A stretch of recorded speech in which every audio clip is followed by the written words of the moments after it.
আমার খবর। মঙ্গলবার সাত সকালেই পারিবারিক বিবাদের জেরে এক বৃদ্ধ খুনের ঘটনা ঘটল নানুরে। ঘটনাটি ঘটে নানুরের দাসপাড়ায়। মৃত ব্যক্তির নাম সদানন্দ দাস, বয়স 65। এলাকা সূত্রে জানা যায়, মঙ্গলবার সকালে সদানন্দ দাস সবজি বিক্রি করে বাড়ি ফিরছিলেন। সেই সময় প্রতিবেশী অভিযুক্ত যুবক বাপি দাস মাটি কাটা কোদাল নিয়েই সদানন্দ দাসের মাথায় কুপিয়ে দেয়। তারপরে দেহটিকে পাশের একটি পানা পুকুরে ফেলে দেয়। ঘটনাটি জানাজানি হওয়ার পর প্রতিবেশীরা দেহটি উদ্ধার করে নানুর ব্লক প্রাথমিক হাসপাতালে নিয়ে চলে এলেই চিকিৎসকরা সদানন্দ দাসকে মৃত বলে ঘোষণা করেন।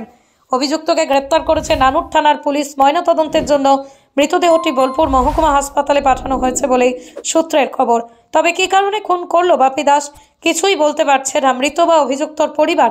মৃত সদানন্দ দাসের ছেলে সুশান্ত দাস জানান, তাদের সঙ্গেই কোনো শত্রুতা ছিল না। অন্যদিকে অভিযুক্তর বাবাও একই কথা বলেন। কিভাবে ঘটনা ঘটলো? ঘটনা আমরা বলতে পারবো না। আমরা সকালে বাজার ছিলাম, আমার বাবা বোলপুর গিয়েছিল মাল আনতে, সবজি মাল নিয়ে এসে দোকানে ফেলে দিয়ে এসছে। আমার বড় ছেলে দোকানে সবজি বেচছিল, আমি একটা ডেকে বলে একটা ছোটোখাটো ফুটপাতের উপরে ব্যবসা করে খাই। আমিও বাজার গিয়েছিলাম মাল আনতে। বাজার গিয়ে শুনি যে পাড়াতেই হয়েছে, তখন জানি না যে কী হয়েছে। এসে দেখছি এই ব্যাপার, আমার বাবাকে মেরে ফেলে দিয়েছে। ওই ডাক নাম বাপি, ভালো নাম বোধহয় কি জানি না, জগদীশ দাস। ভালো ডাক নাম হচ্ছে বাপি বলি সবাই চিনেছেন ওকে। ফাড়া করে মেরেছে, পেছন থেকে বোধহয় যেন চুটি দিয়েছে, রাস্তায় ঘিলি সব পড়ে আছে। দিয়ে মারার পর বডিটাকে পানা পুকুরে ঠিলে মানে জলে ফেলে দিয়েছে। জানতে পাড়ার লোকের মুখে শুনতে পেলাম, যারা দেখেছে হয়তো তারাই বললো যে অমুক জন মার্ডার হয়ে গিয়েছে, ফাওয়ারি করে মেরেছে। হ্যাঁ, ওনাকে পুলিশ যথারীতি গ্রেপ্তার করে নিয়ে গেছে থানা পুলিশ আমাদের।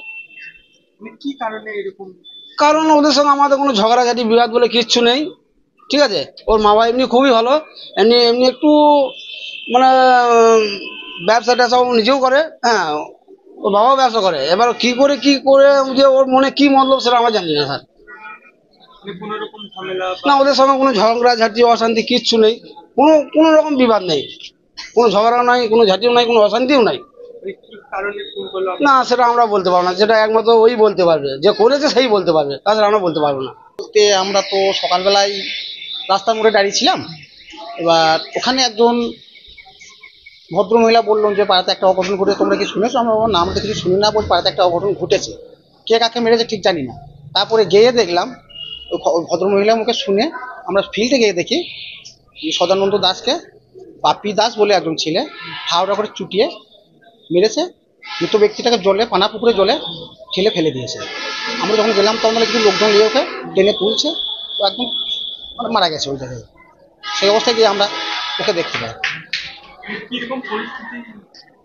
পরিস্থিতি হয়ে আছে মানে বলতে আমাদের তো কোনো ঝগড়াঝাটি আছে কিনা সেটা জানি না, আমরা তো পাড়ার ব্যক্তি।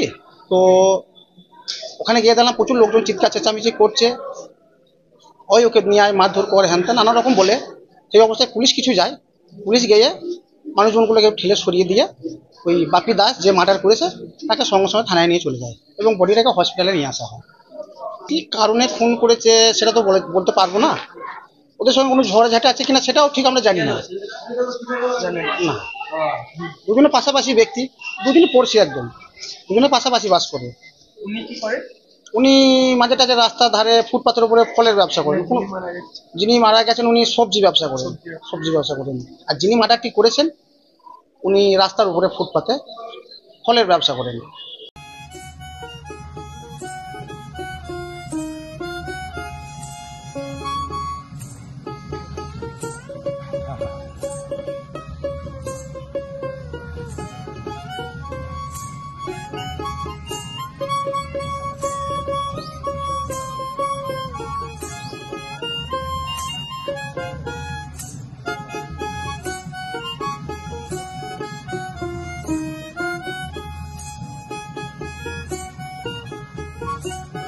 দেখতে চোখ রাখুন আমাদের ফেসবুক ও ইউটিউব চ্যানেলে।